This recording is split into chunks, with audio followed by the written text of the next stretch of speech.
Think about it. What's the point of living a long life if you can't move freely, enjoy the activities that you love, and stay independent? If you look at the biggest threat to our mobility over time, what do you think it is? I'll give you one guess. If you've guessed being sedentary, you are absolutely correct. So what's the solution to this problem? Pretty simple.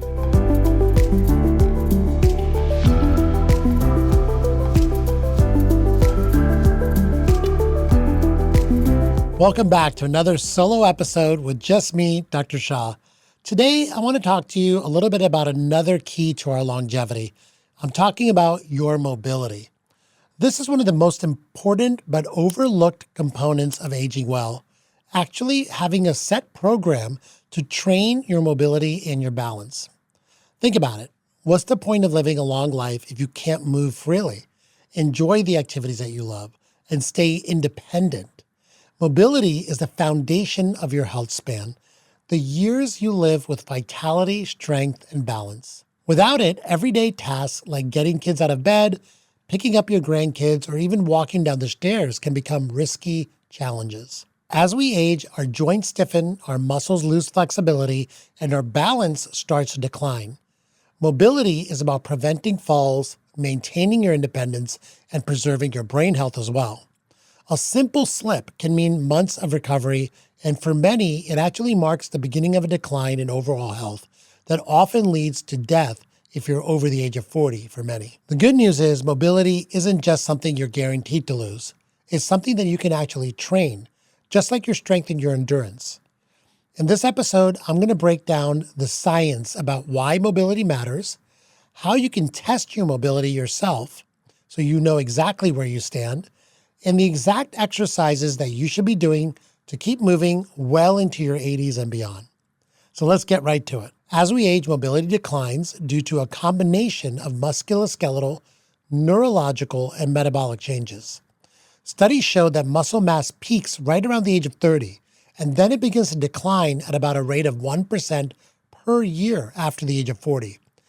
And then at age 70, there's a rapid acceleration in muscle mass decrease and mobility. The loss of muscle mass is called sarcopenia, and it directly affects your strength, coordination, and balance. Additionally, the connective tissues in our joints, our ligaments, tendons, and cartilage, become less and less elastic over time, and they have reduced collagen production and a chronic amount of low-grade inflammation. This all combines into less usage of your joints.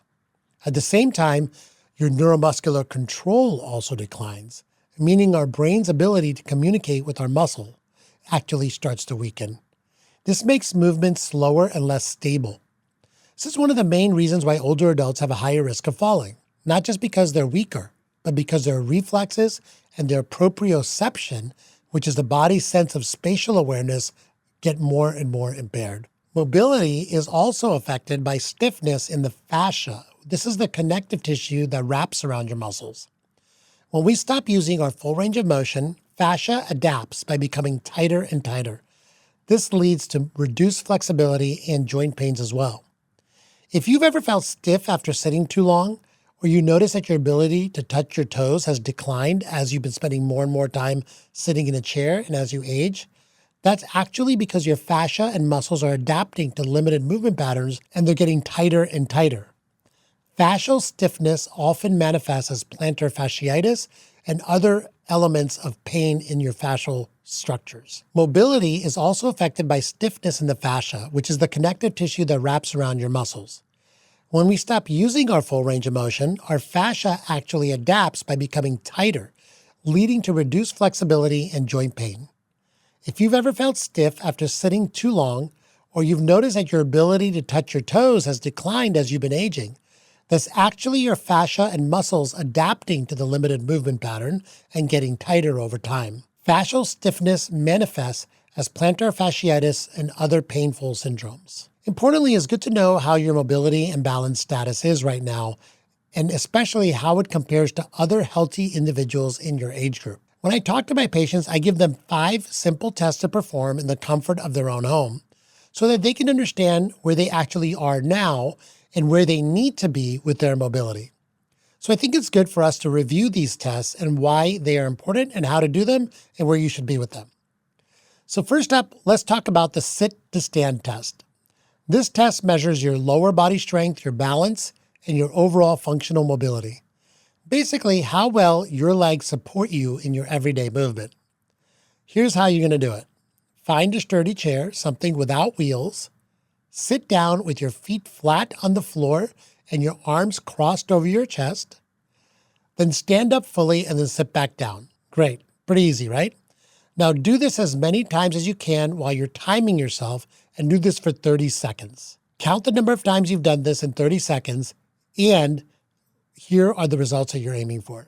If you're under 60 years old, in 30 seconds, you should have been able to do at least 13 to 15 reps. If you're over 60 years old, hitting about 10 reps or more is a pretty good sign. But if you're struggling to get more than 8 to 10 reps, this is a sign that your leg strength and mobility need some work.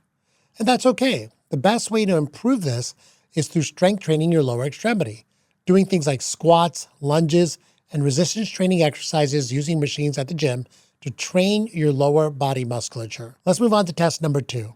This is called the standing balance test.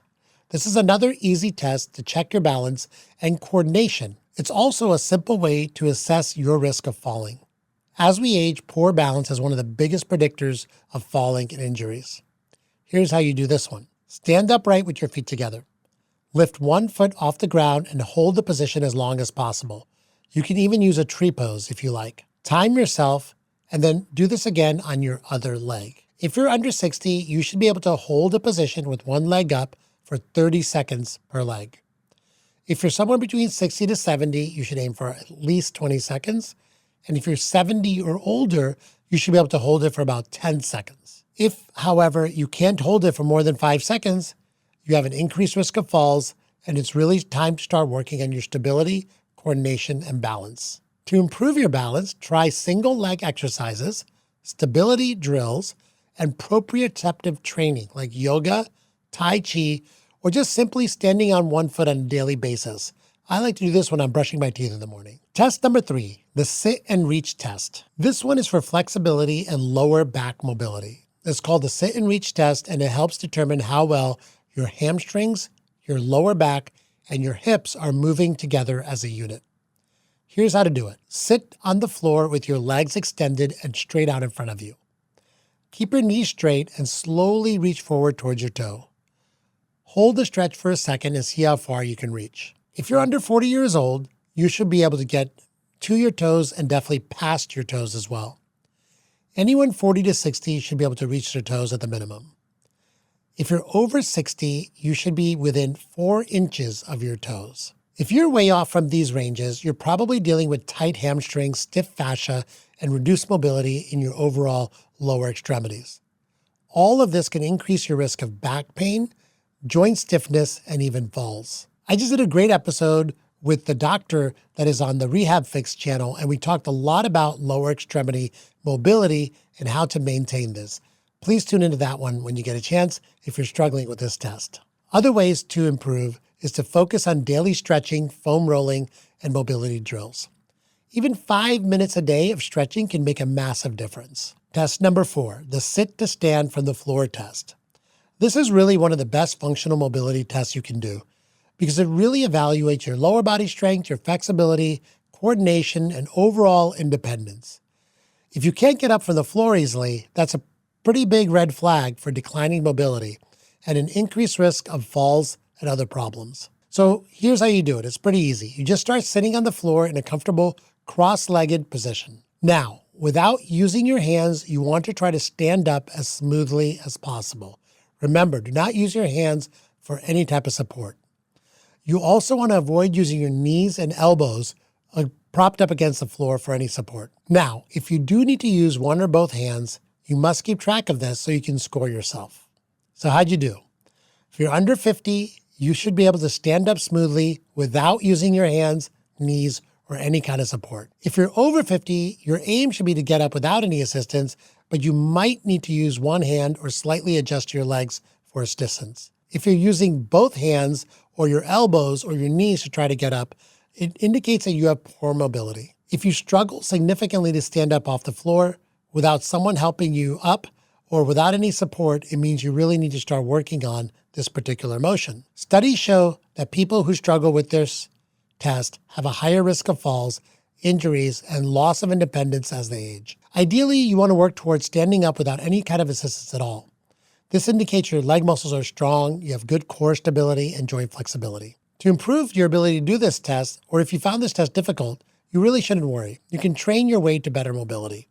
Focus on squats, lunges, and step-ups to build your leg and core strength. You also want to try practicing this daily. Sit down on the floor and try standing up from the floor several times a day to build confidence and coordination around this very important movement. Last test for mobility. I talked about this in a previous episode.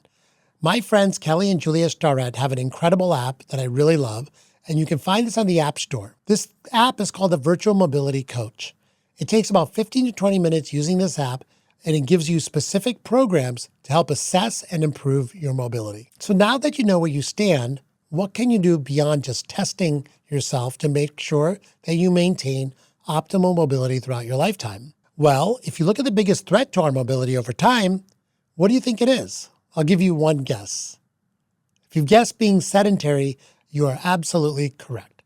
The tremendous amount of time most of us spend in a sitting position, typing away on a keyboard throughout the day, leads to us having muscle atrophy, joint stiffness, reduced flexibility, loss of coordination and balance, and massive decreases in shoulder and hip range of motion. So what's the solution to this problem?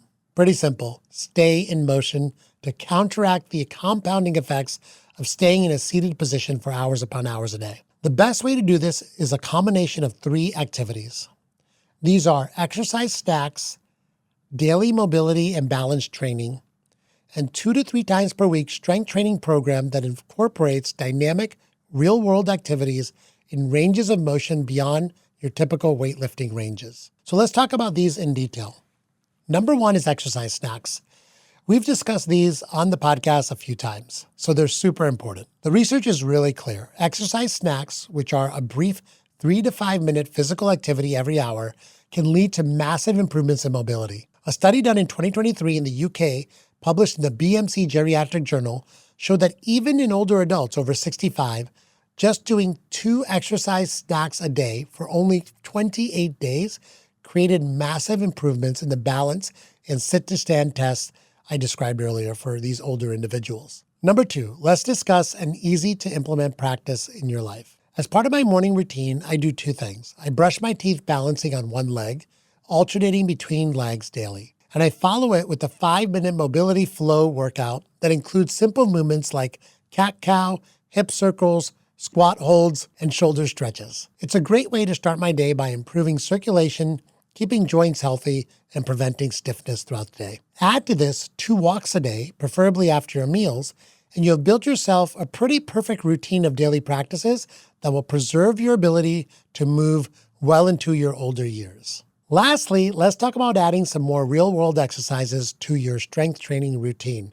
Hopefully you're doing this 2 to 3 times a week. Adding functional exercises like dead hangs, sled pushes and pulls, farmer carry, goblet squats, kettlebell swings, medicine ball throws and slams, and box jumps all simulate real-world movements that strengthen your balance and movement to accomplish real-world actions. So, friends, remember mobility isn't just about exercise, it's about movement throughout your day. By incorporating small but powerful habits into your daily routines, you can preserve your ability to move well into your later years and maintain your independence, balance, and strength for life. And by adding some intentional exercises to your strength training routine that focus on mobility, you can make yourself pretty much bulletproof as far as mobility goes. If you found this episode helpful and you have a friend or family member that really needs to get moving, please share it with them. And please remember to give me a review and follow this podcast.